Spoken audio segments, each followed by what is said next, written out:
जयनारायण व्यास भरतपुर से हम पूरी गाड़ी हमारे साथ में आई है जी। और सभी कार्यकर्ता बीजेपी के कार्यकर्ता हैं सभी लोग, और भजन लाल जी के शपथ समारोह में हम उपस्थित हुए हैं। यहाँ उनका इनविटेशन था कि सभी लोग आएँ, और उनकी इनविटेशन को देखते हुए सभी लोग उनको भरपूर सहायता देने के लिए यहाँ लोग आए। हमारी भरतपुर की तरफ से भजन लाल जी से एक ही अपेक्षा है कि जो अब तक भरतपुर अपेक्षित रहा था 50 साल से, अब हो सकता है कि भरतपुर का पहली बार नंबर आया है भजन लाल जी के रूप में। अब तक पश्चिमी राजस्थान के मुख्यमंत्री बार बार बनते रहे हैं और पश्चिमी राजस्थान का विकास हुआ है। पूर्वी द्वारका अब तक कभी विकास नहीं हुआ, ना ही कोई मुख्यमंत्री बन पाया। लेकिन पहली बार ये मोदी जी का जो मंत्र है कि घर घर मोदी हर हर मोदी, और मोदी है तो संभव है। ये भरतपुर के लिए सौभाग्य है कि मोदी जी ने भरतपुर के लाल भजन लाल को मुख्यमंत्री बना करके भरतपुर और राजस्थान की गरिमा को ऊंचा उठाया है।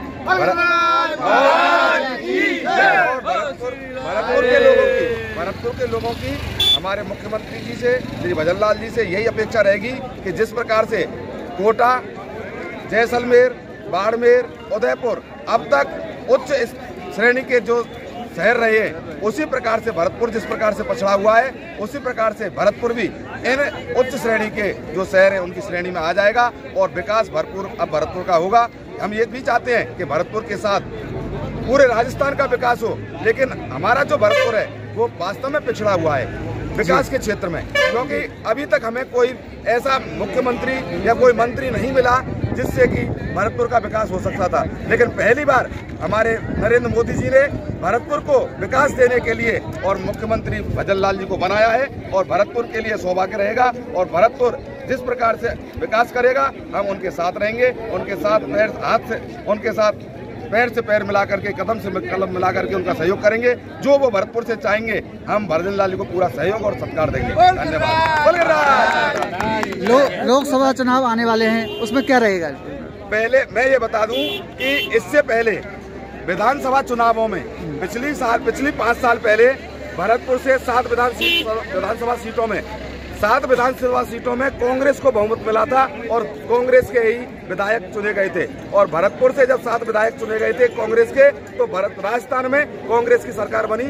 और अब जब राजस्थान में 7 विधायक भरतपुर से हैं, वो 6 विधायक बीजेपी के आए हैं। और इस प्रकार भरतपुर के 6 विधायकों ने जो सहयोग दे करके भरतपुर का मुख्यमंत्री बनाया है। तो ये भरतपुर का सौभाग्य रहा है कि जब जब जो सरकारें बनी है वहाँ से सभी एमएलओ को भरतपुर के जनता द्वारा उनको मनोनीत करके और भेजा है। पहले राजस्थान में बीजेपी की, जब राजस्थान में कांग्रेस सरकार थी तो 7 विधायक राजस्थान के उसमें कांग्रेस के थे।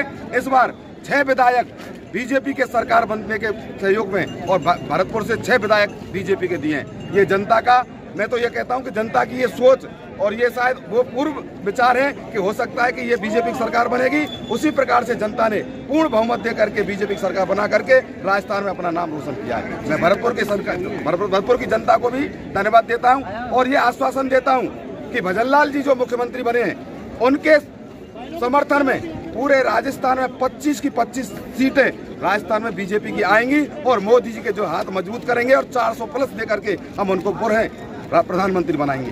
कभी आपको ऐसा चर्चा में आ रहा था कि भाई ये मुख्यमंत्री की दौड़ में है, ऐसा कुछ लगा है आपको?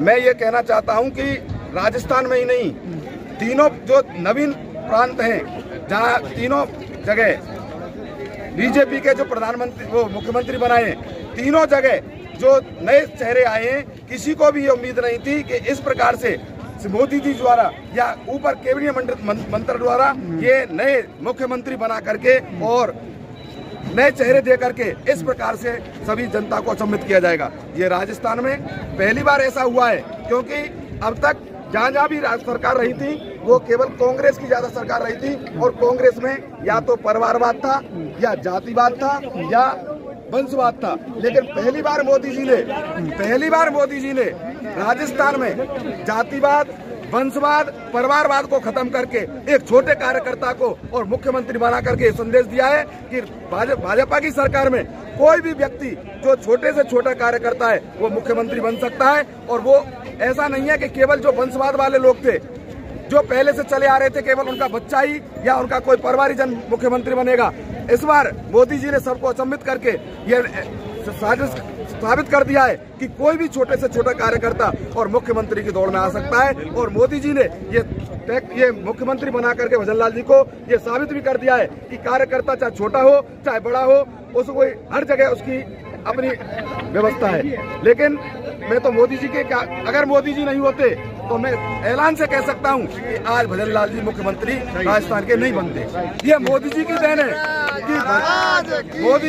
है कि भजनलाल जी जैसे छोटे कार्यकर्ता को उन्होंने एक राजस्थान का मुख्यमंत्री बना करके केवल मुख्यमंत्री भजनलाल जी को नहीं बल्कि एक आम कार्यकर्ता को और वो सम्मान दिया है, वो ओहदा दिया है जिसका वो वास्तव में हकदार है और उसको जो मिलना चाहिए। इसलिए मैं तो ये कहूंगा कि यदि कोई व्यक्ति आगे बढ़ना चाहता है तो मोदी जी के संगठन में आकर के मोदी जी के साथ मिलकर के कदम से कदम मिला करके अपना सहयोग दे और आगे मुख्यमंत्री नहीं प्रधानमंत्री और जो भी ऊंची पद हैं उनके लिए वो अपना सहयोग प्रदान कर सकता है। गिरिराज जी महाराज जी का तो पूरा सहयोग है ही जी, क्योंकि गिरिराज जी महाराज जी हमारे आराध्य हैं और उनके द्वारा भरतपुर को जो सौगात दी है, मैं तो ये कहता हूँ उन्होंने ही जिस प्रकार से पूछड़ी के लौटाने और ऊपर लाठी लगा करके पर्वत को उठाया था, गिरिराज जी महाराज जी ने भजनलाल जी को लाठी लगा करके ऊपर उठा दिया और उनको मुख्यमंत्री बना दिया है। ये गिरिराज महाराज की कृपा है। गिरिराज महाराज की जय, पूछड़ी के लौटा की जय। चैनल को लाइक, सब्सक्राइब व शेयर जरूर करें।